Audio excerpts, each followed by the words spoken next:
Thank you, Mr Speaker. I move the motion relating to the cost of living in the terms in which it appears on the notice paper.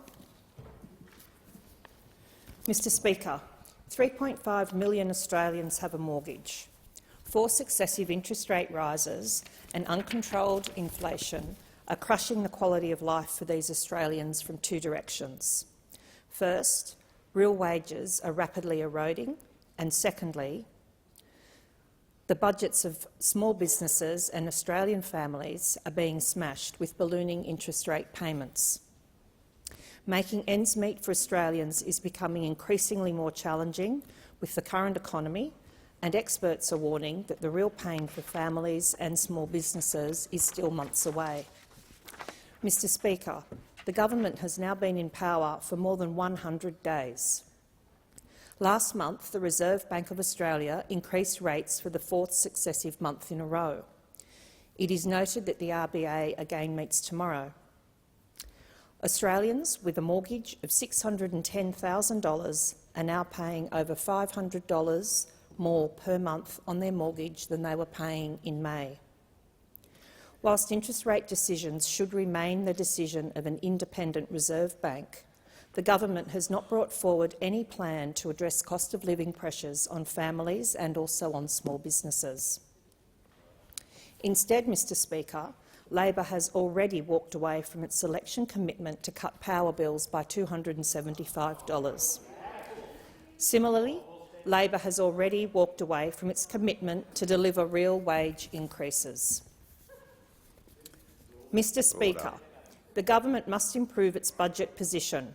This is the most crucial decision the government can make to ease inflationary pressures.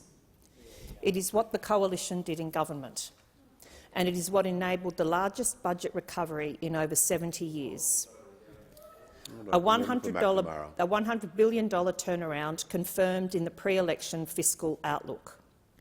Mr Speaker, the government would have more credibility attacking the Coalition's government debt levels if it was not proposing to add significantly to that debt.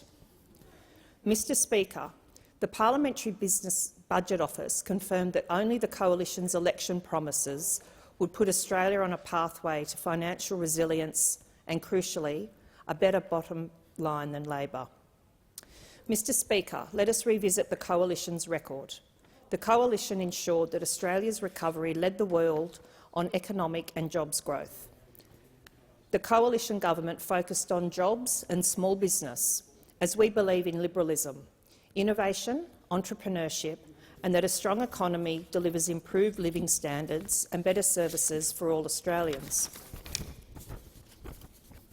Mr Speaker, more than 2 million jobs were created under the Coalition government. Under the Coalition government, unemployment hit 50-year lows. The Coalition provided lower taxes to 10 million Australians. The Coalition delivered a $250 cost of living payment to nearly 6 million pensioners, welfare recipients, veterans and eligible concession card holders. The Coalition cut the fuel excise in half for 6 months, saving a family with 2 cars around $30 per week. The Coalition cut the cost of medicines and slashed health costs.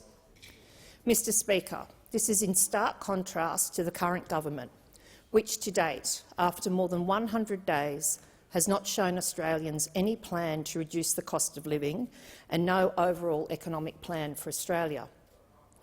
Over the last 30 years, Labor governments, without exception, have delivered higher unemployment and higher electricity prices. There is no evidence so far that this government will be any different. However, Mr Speaker, the Coalition will hold this government to account.